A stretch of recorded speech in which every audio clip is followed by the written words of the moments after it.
What's up, everybody? Welcome to the Daniel Ortiz Rants at the Movies podcast. I am coming out with this very late. I do sincerely apologize. I had a couple of things going on this weekend, but we are back on it, and I wanted to talk about Justice League. This is a movie that I was really anticipating, especially since Zack Snyder was going to go ahead and put his finishing touches on this one. So I wanted to see what was the update from the 2017 movie, which as I think about it even further, I was not a huge fan of. I actually listened to the audio recording that I did on the review on this back in 2017, and I gave it a C+. I don't know why. That movie deserved maybe about a D, if anything. So, right now we're going to go ahead and start reviewing the Zack Snyder cut, which if you guys are not aware of, and I'll do a quick story on this, Zack Snyder's daughter had passed away while he was in production of the movie, and he had to step away from the camera. Totally understandable, and, condolences to his family as well. But he decided to pick up the helm again and finish up the movie, which was, I think, a great idea because that 2017 was a jargon mess. The problem is that I'm sure Warner Brothers did not want to wait around for him to come back, especially since it was something that was going to be timely, and I know that they wanted to get that movie up and running as soon as possible. So, with that being said, Zack Snyder came back, and I guess he knew what a mess it was made into in the first place, so he wanted to go ahead and get that corrected. And what we got was a 4-hour and 2-minute Zack Snyder director's cut. And dude, can you at least have taken away the 2 minutes? I mean, the movie was 4 hours long. I'm pretty certain that you could have found somewhere where you could have at least cut out 120 seconds of this movie. It would have just made it nice and clean and made it a nice round number for my OCD people. I feel you. So, but the movie is 4 hours and 2 minutes long. I did watch it in two parts because there's no way I'm sitting through a 4-hour movie. So the first on Thursday I did 2 hours. Friday I did the second 2 hours, and the first hour to me, and I'm just gonna judge them per. Actually, I'll just judge them as a whole. But for me, the first half was just super boring. And rightfully so, guys. You guys might find it super entertaining. I found it super boring because it was just an absolute exposition dump, like complete exposition dump. But totally understandable also because what we started doing here, there's 6 characters, I believe. Yeah, there's 6 characters. So we dove deeply into each. Sorry, I had a brain fart right there. We dove deeply into each character and kind of got a little bit more backstory than the 2017 version had told us. So, there's a lot of exposition, a lot of storytelling, a lot of that stuff, and I found that just to be boring. I was falling asleep. It's a lot of exposition for 2 hours. One of the things that I did like about that first half was watching the battle of the original Defenders of Earth. So we saw Zeus and Ares, and we saw the Green Lanterns, I guess, their faction. We saw the people of Atlantis before they got into the water. We saw the Amazonians. We saw humans. We saw some black people too. All right, represent Africa. But yeah, so these factions took down Darkseid. It was the only fight we saw Darkseid in, and it was a good fight. I mean, it was the most Zack Snyder-ish fight that I've ever seen in my life. So it was very interesting. It was a lot of muscly men with oil all over their body. It's a little much for some time that was supposed to be thousands and thousands of years back. I didn't know they had baby oil then, but anyways. That was the most entertaining part of it. There was a little bit of action as well. But to me, it was just boring for the first part. And another thing that was a little bit annoying, and I blame my wife for this, she pointed it out to me. Every time that Wonder Woman would come up, you would hear this sound.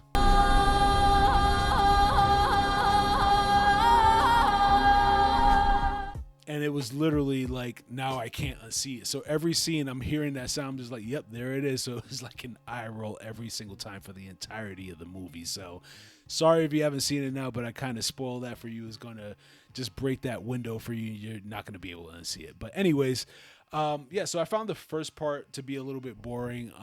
The second part actually started picking up a lot more. That was the last 2 hours that I saw on Friday. Like I said, this is an exercise, so I had to do it in 2 parts. But the second part was a lot better, a lot more action. I felt like everything that was built on the first 2 hours really came to fruition through the end of the movie. And one thing that I really like is what they did with the villains. So for the first time, we're actually seeing Darkseid. I'm trying to say it off my memory. Darkseid, and it was kind of cool to see him because I don't think he was even in the first movie. There was only an insinuation of him by showing an Omega symbol on the Earth, and Steppenwolf was a stepping up. Like, this Steppenwolf really just blew the other Steppenwolf out the water. He was kind of boring, kind of vanilla. You know, this new Steppenwolf had a silver or gold armor suit that was moving on its own and doing all these really cool things, and he just felt like he had a little bit more depth in him as well. So we could see that he was a very loyal person to Darkseid, but he also knew that he had to complete his mission. It was almost Terminator level that he was doing this stuff. So I think there was a huge step up on the bad guys. Love seeing those guys. And as far as the characters, the Justice League, Aquaman was the same to me. You know, they did a little bit more backstory on him, but I never found Aquaman to be an interesting character, whether it's Jason Momoa or, the blonde guy from the Hanna-Barbera cartoons. Wonder Woman.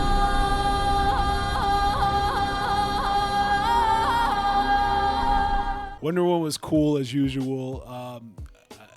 Nothing new that I haven't seen before. One of the questions I had was like, oh, so now she's almost just as fast as the Flash. Why do we even need the Flash? It feels like 3 of these people are at least just as fast as him or just slightly slower than him. So that was weird. But yeah, so Diana was awesome. You know what I'm saying? She was awesome in the first Wonder Woman, WW84. A lot more to be desired, but we won't go into that. Batman, they actually refined him a little bit. I actually listened to the audio of what I was saying back in 2017, and they were kind of clowning Batman because he didn't have any superpowers and he just seemed like a dopey guy that was just a human being and didn't really add anything to it. But I think they took that dopiness away and made him a little bit more serious. So I did like that. I think that was a huge upgrade for Batman because Batman's a serious character. He's not a Joker. We know that. That's funny, Joker, no pun intended. What I really loved is that they actually really built out on Cyborg. That's who I really wanted to see more of. I'm not as familiar with Cyborg, specifically since he's more of a newer Justice League character. But it was really cool to see his story, which wasn't in the first one. Joss Whedon, I know you got a lot of flack for that, especially since he is a black man. But it was good to see that there's a lot of backstory to him, and he actually added more depth into what he brings to the league, and it made him more of a staple character and a likable character. So love seeing the development of Cyborg in this movie. And as far as the Flash, I felt like it was the same character from the 2017 movie. Just a lot of jokes and a lot of wisecracks, but it just always seems very forced with him. He's supposed to be like kind of the Spider-Man of the group, kind of the kid, but kind of wisecracking. But the cool thing about Spider-Man is that it felt like Spider-Man wasn't really trying too hard. He was just being a kid in an environment with adults, while this guy was just always joking around. And we got a little bit more backstory on him as far as his father being in jail and things of that nature. So Flash was decent. I actually started liking Flash towards the end more. Obviously he played a bigger role in the movie, so was glad to see that. I really don't remember the 2017 one as well because I saw it in the theaters and never saw it again. Didn't really have any want or desire to, so I don't even know why I rated it a C+. That movie was a D, maybe even D-. I don't know. But yeah, so I felt like the elements in this movie were a lot better. It felt more cohesive, where in the 2017 version, it felt like it was dark, and then it was colorful, and you could just tell that it just wasn't one idea. It was two different directors giving their visions of it. You know, where Zack Snyder, especially with the Zack Snyder cut, came out with a very dark movie, and it continued with that tone. It wasn't overtly funny. It wasn't trying to be satire-ish. It was just a serious movie, and I was absolutely fine with that. And I felt with that significant and continuous tone, it actually made this movie far superior to the last one. So you know, Joss Whedon coming on, I think, was a really bad idea by Warner Brothers to bring him on, because Marvel is a completely different tone from DC, and we need to be okay with that. A couple of other things that really stood out to me, and I blame my wife again. She looked at Darkseid, and I usually always look at different villains and respectively understand that they're going to kind of follow the same template, but she was like, "Oh, that's Thanos." And I don't know if Darkseid was created before Thanos, but yeah, he looked like Thanos, and it was the whole same thing of collecting something, which in this case it was boxes that if you put them together, you control the earth, or you could control the world, or whatever it is. That was the boring part. Nobody really cared about that. We just wanted to see these heroes in action. Henry Cavill, I don't think his mustache was digitized this time, which was really nice to see, because I was expecting that, and it looked like the upper lip was fairly normal and real, so I'm just gonna go with that. But you know, bringing back the story and just kind of twisting things around where we're not seeing the future until the end, I thought was a really good idea. Instead of doing it at the top end, it just really threw the movie off for the 2017 version. And the Joker cameo, if you haven't seen it, I'm gonna spoil it, but it's not really too much of a spoiler. He's not in the movie for too long. The Joker appears, and it's just a dialogue between him and Batman. And a lot of people were like, did we need that?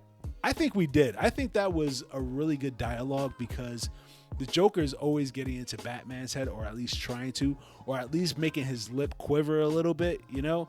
And this time, Batman says some hardcore stuff to him, which I don't want to spoil it for anybody, but enough where you actually saw the Joker actually crack a little bit, which was, to me, worth it, because you've never seen the Joker crack, and seeing him just kind of crack like, you almost got me there, Bats, was pretty good. So I did like that cameo. I thought that, was it necessary? Not really, but I think it was a cool addition regardless. The one addition that I did feel was a little bit forced and wedged in there was the Martian Manhunter, because he only played one role in the movie and then came back at the end, and it was like, well, there's probably not going to be a sequel to this movie, so are we going to see you again? Was there a point into bringing you in? And I know that was the idea before, but hey, that might have been the 120 seconds that Zack Snyder could have cut out and made this movie 4 hours straight. Just something to think about. But overall, I'm going to give this movie a B. Yeah, this is a super upgrade from the 2017 version. The tone stayed the same way the entirety of the movie. I didn't like the exposition dump, but I understand why it's necessary, especially since we're building these characters and getting to know them better.